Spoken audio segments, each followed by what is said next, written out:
Hey everybody, Michael here, and welcome back to PlayStation Homebrew News. We have a packed episode today, and what we're going to do is we're going to take a look at a new collection of PS4 security research, a detailed explanation of PS5 disk drive pairing, several new PS5 homebrew projects, updates to the PS5 emulation scene, and much more. So let's go ahead and jump straight into it. So first up is a useful new resource connected to the PS4 SUID Scanner project, and this document attempts to record and organize security vulnerabilities affecting PS4 versions 13.0 all the way up to 13.52. Now, what I like about this page is that it does not simply dump a list of CVE numbers. It separates the ideas from the ones that have already been discarded, and it identifies the areas that still needs more investigation. So for example, we can see that CVE 2026-7270 is marked as disregarded, while CVE 2026-49415 remains a candidate. The Celsius or FFS_mount path is listed as confirmed vulnerable, and the PS4 parser is still being investigated. This gives us a single place to see what has already been checked and where additional work may be helpful. It is security research rather than a finished jailbreak chain, but organizing the information is still valuable because it can prevent duplicated effort and make future research easier to follow. Next up is a detailed write-up from Alex Free explaining PS5 disk drive pairing. Now, this topic can be confusing because the answer changes depending on which PS5 model that you own, the firmware installed on it, and whether the drive was paired at the factory. So on an original fat PS5 with a factory installed disk drive, the drive remains usable after the common reset and reinstalled operations shown in this table. The detachable drive situation is different. A slim console on firmware 7.x does not begin with the drive paired, while a slim on firmware 8.0 or newer can have it paired out of the box. Reinstalling the operating system can also produce a different result than resetting settings or restoring a backup. Now, the article walks through each combination and explains why a simple yes/no answer is not enough. If this subject affects your console, the full table is worth reading. Now we move into new PS5 homebrew applications. So TVHP is a native TV head client for jailbroken PS5 consoles. It brings live television directly to the PS5 with channel switching, now and next program information, a full program guide, and one-button recording scheduling. You can also browse existing DVR recordings, play them, cancel scheduled recordings, or delete them. Multiple TV head-end servers can be saved, which is useful if you have more than one server or tuner setup. The streams are decoded with FFmpeg and delivered through HTSP. There is also another media project worth watching from John Tormblom called JTPlay, and JTPlay is an audio and video player for jailbroken PS5s. It can browse local media in UPnP or DLNA servers, and developers can add more media providers through the Lua plugins. TVHP is focused on live television and DVR use, while JTPlay is shaping up more as a general media player. Together, they show that media-focused PS5 homebrew is starting to become a real category. ShadowMountPlusFan is a fork of ShadowMountPlus, and it adds persistent fan temperature control. So the target temperature is configured through ShadowMount configuration file. The default is 75 degrees Celsius, and accepted values range from 60 to 85 degrees. The goal is to keep the selected fan behavior active while games launch and while the console changes state. The developers report testing on firmware 7.61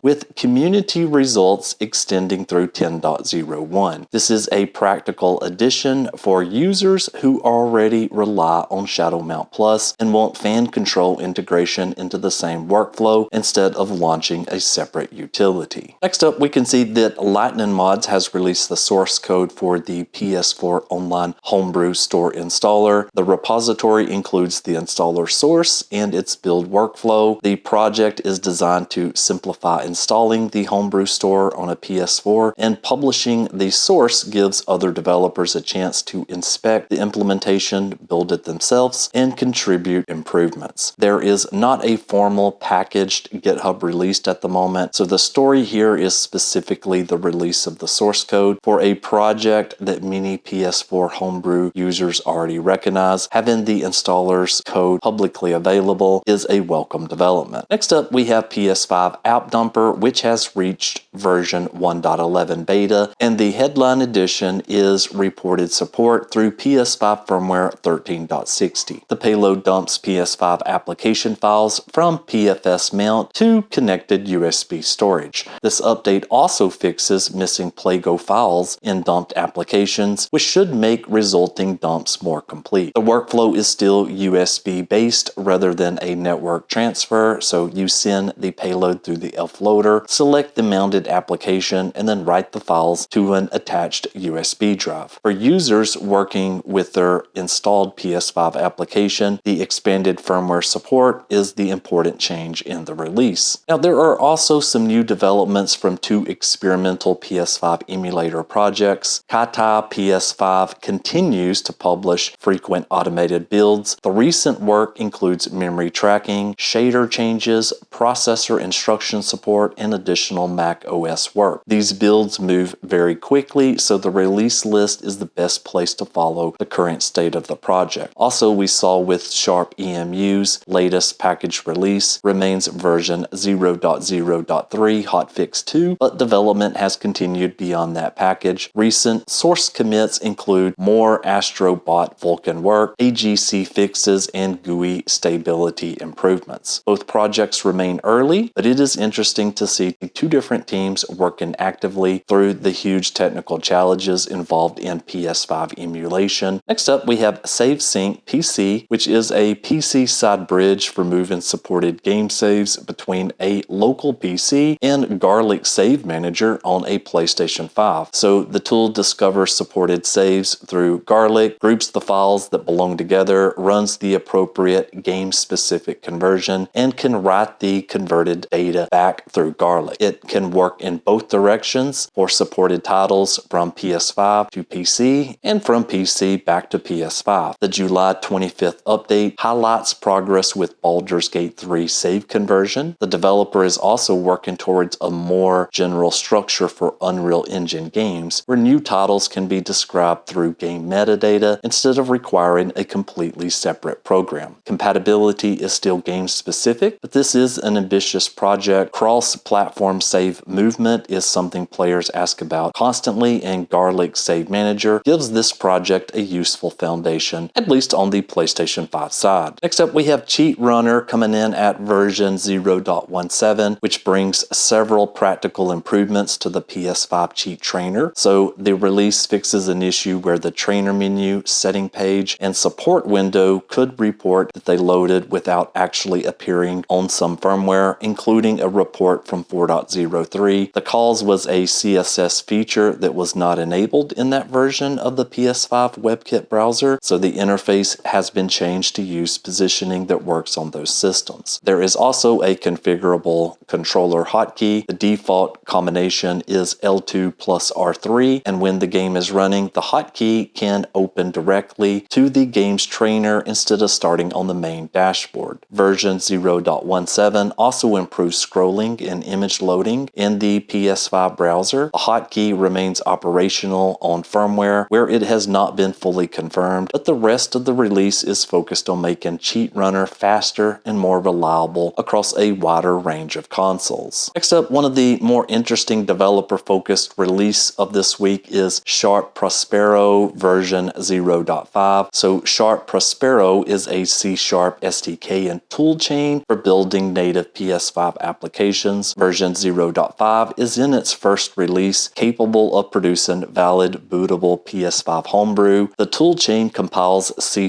ahead of time into a self-contained eboot.bin, so there's no separate runtime that has to be installed alongside the application. It includes its own linker and packaging tools, along with bindings and libraries for graphics, controller input, audio, networking, files, storage, system services, and much more. more. There are 19 .NET new templates covering applications, games, user interfaces, file managers, media players, servers, payloads, and other starting points. Now, development on this requires the .NET 10 SDK, and Windows users can run the Linux compilation steps automatically through Windows Subsystem for Linux. Now, the current console workflow still uses kstuff and dump installer, but the key takeaway is that developers now have a serious C# starting point for native PS5 Homebrew. And now let's go ahead and take a look at the new PlayStation games for jailbroken users. The latest listings include Formula Retro Racing World Tour Special Edition, Jets and Gun 2, Tomb Raider 4 through 6 Remastered, One Last Breath, Mighty Morphin Power Rangers. And then over on the PS4 side, the list includes Octopath Traveler 0, which just dropped, and then a couple of other games which I have talked about here in the past. And as usual, I have included the covers on the screen so you can pause the video and take a closer look at anything that catches your eyes. Okay, so that is going to do it for this episode of PlayStation Homebrew News. We covered security research, hardware pairing, television and media apps, and much, much more. My question for you is this: which of these projects would you actually use? It be TVHP, JTPlay, PS5 App Dumper, or one of the other emulator projects? Let me know in the comments.